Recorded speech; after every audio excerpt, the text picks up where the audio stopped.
السلام علیکم student second year class, کیسے ہیں آپ؟ ٹھیک ہیں؟ میں آپ کا ٹیچر ہوں غلام معین الدین۔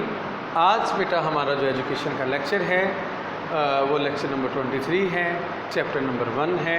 لیکچر سٹارٹ کرنے سے پہلے ہم لیکچر کا جو آغاز ہے اللہ تعالیٰ کے بابرکت نام سے کرتے ہیں۔ بسم اللہ الرحمن الرحیم۔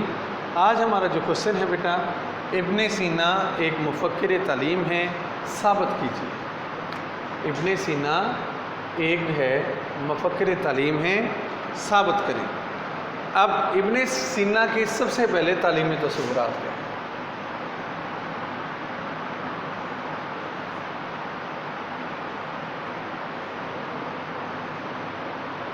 ابن سینا جو ہیں، ان کا سب سے پہلا جو تعلیمی تصور ہے، انہوں نے عقل کو جو ہے وہ ترجیح دی تعلیم کے اوپر، مؤثر عقل۔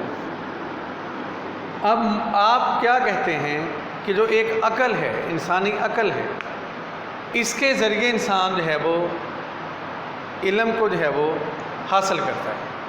حصول علم میں جو مؤثر عقل جو ہے وہ ایک جو ہے وہ کارآمد جو ہے وہ ثابت ہوتی ہے۔ ابن سینا عقل اور منطقی استدلال کے علم کے حصول کا صحیح ترین جو ہے وہ ذریعہ قرار دیتے تھے۔ ان کے خیال میں ہی حواس خمسہ جو ہیں کے ذریعے جو ہے وہ ہم جو ہے وہ معلومات حاصل کر سکتے ہیں، اور حواس خمسہ کے ذریعے ہم جو ہے معلومات کو علم کی منظم جو ہے وہ صورت میں پیش کر سکتے ہیں۔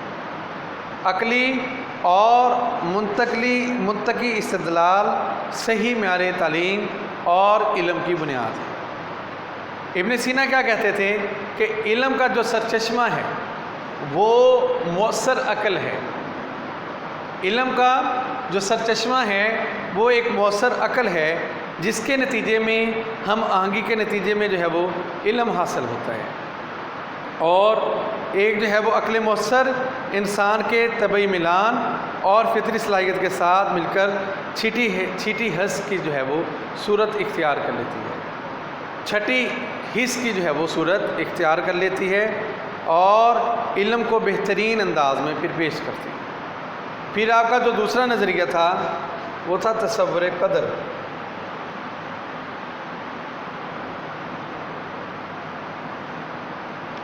جو آپ کا جو تصور قدر تھا وہ اللہ تعالیٰ کی حاکمیت۔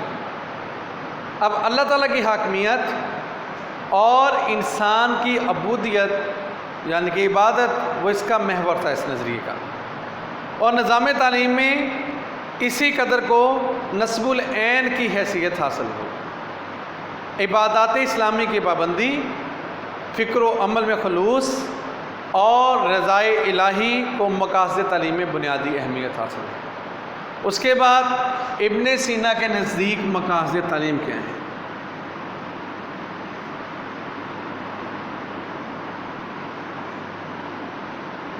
مقاصد تعلیم میں جو ہے رضائے الہی کا حصول ہے، ذہنی صلاحیتوں کو اجاگر کرنا ہے، اور علم و عمل میں جو ہے وہ ہم آہنگی پیدا کرنا ہے۔ پھر اس کے بعد ابن سینا کے نزدیک جو ہے وہ نصاب تعلیم، وہ کیا ہے؟ ابن سینا کے نزدیک جو نصاب تعلیم ہے وہ ہے، آپ نے 3 طرح کے علوم پیش کیے، ایک اعلیٰ علوم، ایک دینوی علوم، اور تیسرا ہے وسطی علوم۔ اعلیٰ علوم ایسے علوم ہیں، یعنی کہ نصاب تعلیم میں اعلیٰ علوم،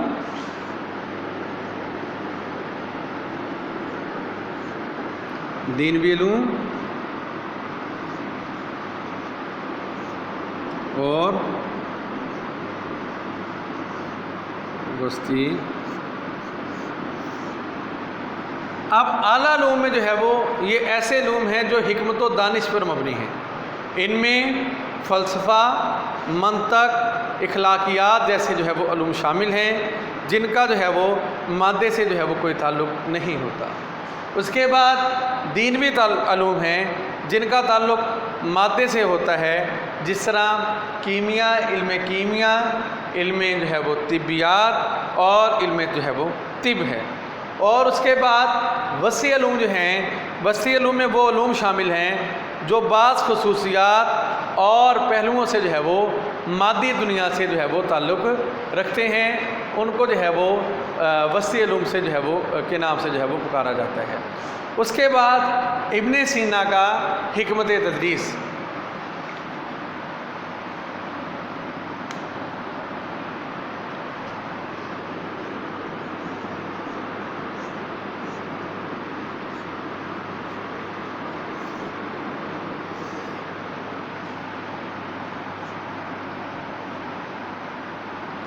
ابن سینا کا جو حکمت تدریس کیا ہے، ابن سینا نے حکمت تدریس کی کوئی جو ہے وہ اسٹوڈنٹ تفصیل بیان نہیں کی، اور لیکن وہ عملی مدرس تھے، وہ باعمل جو ہے وہ مدرس تھے۔ اگر ان کی عملی زندگی پر جو ہے وہ نظر ڈالیں تو زمانے کے عام اساتذہ کی طرح رات کا ایک حصہ مطالعہ کے لیے وقف کر رکھا تھا، اور ہر چیز طلباء کے لیے مشعل راہ ہے۔ پھر اس کے بعد ابن سینا طلباء کو جو ہے وہ ہدایت کرتے ہیں، طلباء کو سب سے بہترین جو مشورہ یہ دیتے ہیں اسٹوڈنٹ کہ جب بھی علم حاصل کریں اس کے اندر ریاکاری نہ ہو، اور خلوص نیت سے جو ہے وہ علم کو حاصل کریں، اسلامی عبادات کو ان کی پابندی کریں، اور اسلامی شاعر کی جو ہے پابندی کریں، جس میں نماز اور روزہ شامل ہیں۔ جسمانی صحت کے لیے ضروری ہے کہ لذتوں کا استعمال بلا ضرورت سے جو ہے وہ زیادہ نہ کیا جائے، اور عقل اور سعادت کے حصول کے لیے دنیا اور مافیا سے جو ہے وہ بے رغبتی جو ہے وہ ضروری ہے، دنیا اور مافیا سے دور ہونا ضروری ہے، پھر جو ہے عقل اور سعادت کا جو ہے وہ حصول جو ہے وہ ملتا ہے۔ آج بیٹا ہم نے جو پڑھا ہے وہ ابن سینا ایک مفکر تعلیم ہیں، ثابت کریں۔ ہم نے پھر ان کے تعلیمی تصورات پڑھے، جن میں ہم نے ان کا جو ہے وہ تصور ہے وہ عقل کے متعلق پڑھا، پھر اس کے بعد تصور قدر پڑھا، پھر اس کے بعد ہم نے مقاصد تعلیم پڑھے۔ مقاصد تعلیم ان کے یہی تھے کہ اللہ تعالیٰ کی رضا تھی، ٹھیک ہے جی، اور اس کے بعد جو ہے وہ ہم آہنگی پیدا کرنا، ٹھیک ہے جی، اپنے ذہن کے متعلق۔ اس کے بعد نصاب تعلیم ہم نے پڑھے، نصاب تعلیم میں ہم نے اعلیٰ علوم پڑھے، دینوی علوم پڑھے، وسیع علوم پڑھے، پھر ہم نے آپ کا حکمت تدریس کو پڑھا، پھر اس کے بعد آپ نے طلباء کو جو ہے وہ کیا نصیحتیں کی ہم نے وہ پڑھا۔ آج بیٹا ہمارا یہی لیکچر ہے، لیکچر نمبر 23 ہے، اور اگر اس میں آپ کو کسی بات کی بیٹا سمجھ نہیں آئی، آپ اس ویڈیو کے نیچے جو ہے کومنٹس کے ذریعے ہم سے پوچھ سکتے ہیں۔ آج کے لیے میں اجازت چاہوں گا۔ جزاک اللہ خیرہ۔ السلام علیکم ورحمۃ اللہ وبرکاتہ۔